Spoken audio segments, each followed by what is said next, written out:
அப்படி இனம் சார்ந்து அரசியலை முன்னெடுக்கிற ஒரே கட்சி இன்னைக்கு தமிழ்நாட்டில் நாம் தமிழர் கட்சி மட்டும்தான். வாக்களிக்கணும்னு சொல்றேன்ல, சொல்றேன் நான் யாரு அப்படின்னு ஒரு கேள்வி இருக்கு இல்லையா?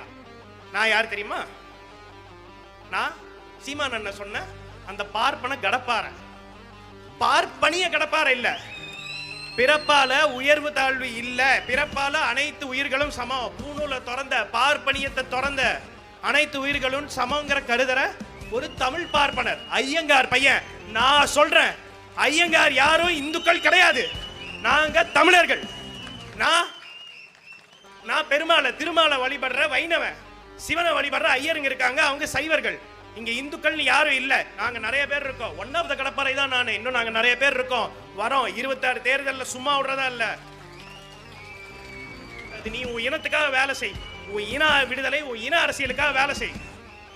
நல்லா தவறாம நம்ம குழந்தைகளுக்கு சொல்லி வளர்க்கணும். நமக்குன்னு ஒரு நாடு இருந்தது, அந்த நாட்டை நம்ம கிட்ட இருந்து அடிச்சு புடுங்கிட்டாங்க. அந்த நாட்டை நம்ம திருப்பி எடுக்கிறதுக்கு நம்ம அரசியல் அறிவாயுதை ஏந்தணுங்கிறத உங்க குழந்தைங்க எல்லாத்துக்கும் சொல்லி வளங்க. இலக்கு ஒன்றுதான், இனத்தின் விடுதலை. தமிழ்தாய் வாழ்க, தலைவர் பிரபாகரன் வாழ்க, நாம் தமிழர்.